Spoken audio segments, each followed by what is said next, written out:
Emotional intelligence, why it can matter more than IQ. Daniel Goleman.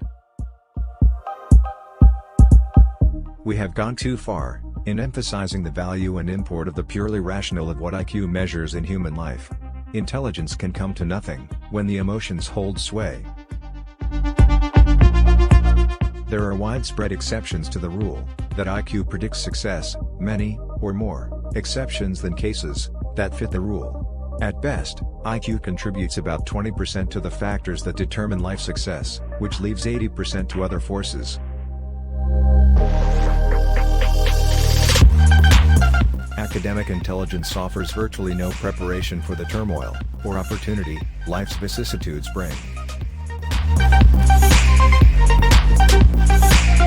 People with well-developed emotional skills are also more likely to be content and effective in their lives, mastering the habits of mind that foster their own productivity.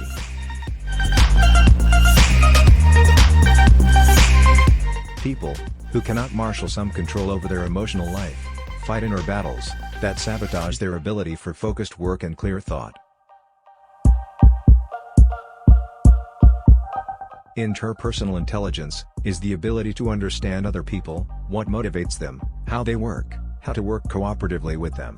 Successful salespeople, politicians, teachers, clinicians, and religious leaders are all likely to be individuals with high degrees of interpersonal intelligence.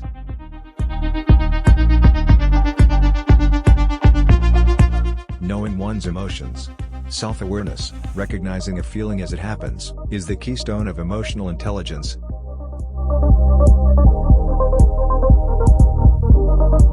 Handling feelings, so they are appropriate, is an ability that builds on self-awareness.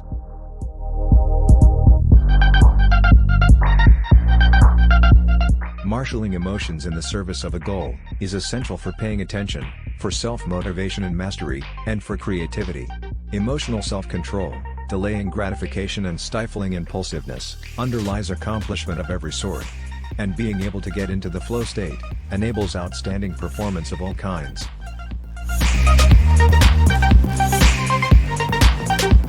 People who are empathic are more attuned to the subtle social signals that indicate what others need or want. This makes them better at callings, such as the caring professions, teaching, sales, and management. The physiological beginnings of an emotion typically occur before a person is consciously aware of the feeling itself. For example, when people who fear snakes are shown pictures of snakes, sensors on their skin will detect sweat breaking out, a sign of anxiety, though they say they do not feel any fear. A sense of self-mastery, of being able to withstand the emotional storms that the buffeting of fortune brings rather than being passion's slave, has been praised as a virtue since the time of Plato. Indeed, keeping our distressing emotions in check is the key to emotional well-being. Extremes, emotions that wax too intensely or for too long, undermine our stability.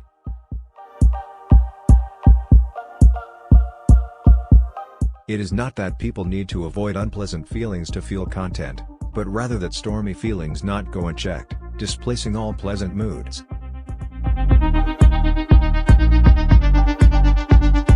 People who have strong episodes of anger or depression can still feel a sense of well-being if they have a countervailing set of equally joyous or happy times.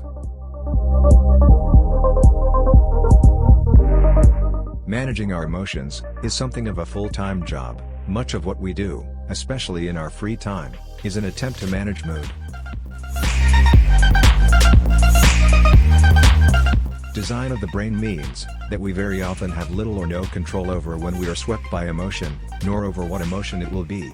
But we can have some say in how long an emotion will last.